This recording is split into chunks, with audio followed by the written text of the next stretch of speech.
How high should you set your skid shoes on a concrete driveway? And what if your driveway is made of gravel? And should your scraper blade even be touching the ground?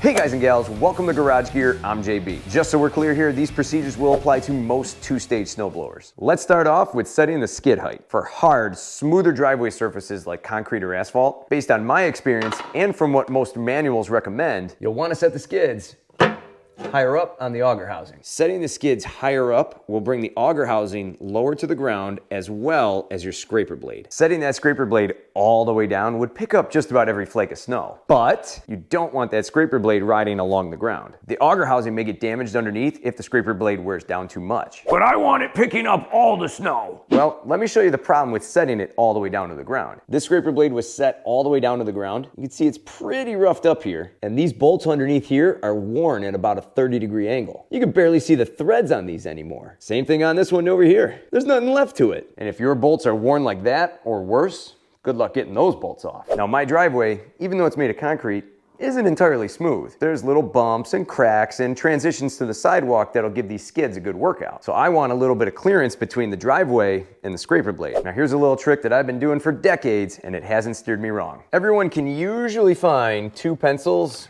in their house. Most pencils are about a 1/4 inch thick. You want to make sure that your snowblower is on a level surface. I'm going to lift the snowblower up and place 1 pencil at each end of the scraper blade near the skids. Now I'm going to drop the scraper blade down onto the pencils, and this will compress the wood of the pencils just a tiny bit, but it's really nothing to worry about. From here, I'm going to insert my hardware.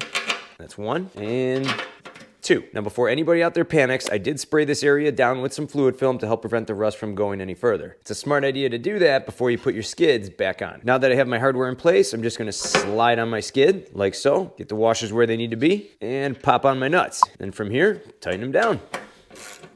I like to get one snug first and then attack the other one, because sometimes they do move a little bit. Then from here, I like to put some pressure on the top and then crank them down. Good. This skid is now flush to the ground. Let's go have a look at the other side. From here, we stick the hardware in. Bolt number 2 in place. Now we take our skid, pop that on, washers in place, and pop on the nuts. And then from here, just tighten them down. Again, I like to place a little bit of pressure on the top and crank them. Same thing over here, crank it down. If your nuts and bolts are rusted like mine here, what you can do is coat them with anti-seize or some other kind of protective coating to prevent them from rusting any further. Now from here, we can lift up on the snowblower, pull our pencils out, and drop it down. Simple as that. You can see on these pencils here that there's some little indentations on these pencils, nothing too major, didn't even crunch them down a whole lot. And also for your viewing pleasure, you can see that when I take the flashlight, we have some light peeking out underneath the snowblower just a little bit. Setting the skids like this helps avoid most bumps and cracks in your driveway. And to help this video avoid any bumps with the YouTube algorithm, would you mind hitting that like button? Thank you. I also had a small engine mechanic tell me a while back that by setting your skids like this, it actually prevents damage to your gearbox because it sets your augers a little bit higher, giving them a little more clearance from bumps and cracks in your driveway. Now, the Aaron's manual gives very specific measurements for adjusting the skid shoes. Aaron's recommends placing 2 1/8 inch spacers at each end of the scraper blade to set the height for smoother surfaces. Notice even Aaron's, the king of snow, is saying not to set that baby all the way down to the ground. Well, I'm gonna put it all the way down to the ground because that's what I've been doing. Well, you do you. But I do find it kind of ironic that they call it a scraper blade, but it's not meant to scrape along the ground.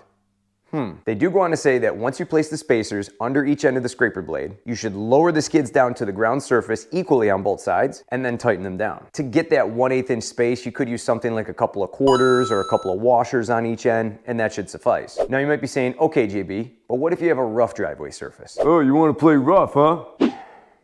If you have uneven concrete, a gravel driveway, or some other kind of rough surface, you'll want to lower the skids down. This will create more space between the ground surface and the scraper blade. And in this case, I would typically set the scraper blade about 1 inch off the ground, and in some cases even higher depending on how really rough your driveway surface may be. And instead of pencils, I use something as simple as some old Craftsman screwdrivers because these actually have some flat edges to them, which allow them to stay put on the ground. The handle heads of these screwdrivers are about 1 inch. From there, I would just drop the scraper blade down onto the heads of these screwdrivers, make my adjustments, tighten everything up, and you're good to go. Now, if you want to go up even higher, you could use something like 2x4 blocks of wood on each end of the scraper blade. These will bring you up about 1.5 inches on each side. Same procedures, lay them flat, and set your skids. The Aaron's manual also makes very specific recommendations for rough driveways. They state to use 7/8 inch spacers on each end of the scraper blade. Aaron's, that's pretty specific. Then they state to set the skids equally and tighten them down. Funny, the Craftsman manual doesn't give any specific height measurements. Now here's a few other tips and tricks for your skids. First, refer to your owner's manual for specific height measurements if there are any. Next, most skids are two-sided, except for maybe some older ones like these, or some found on cheaper models. On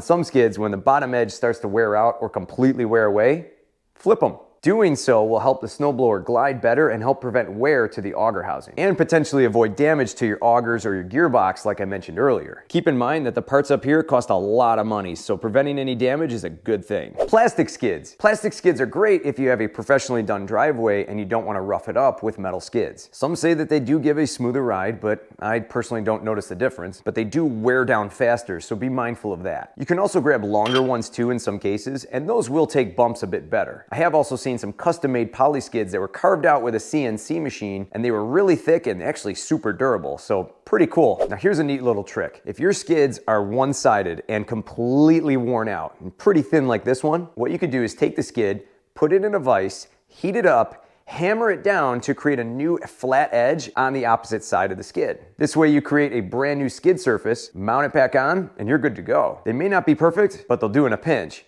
And I may or may not have done this in the past on a flip or two.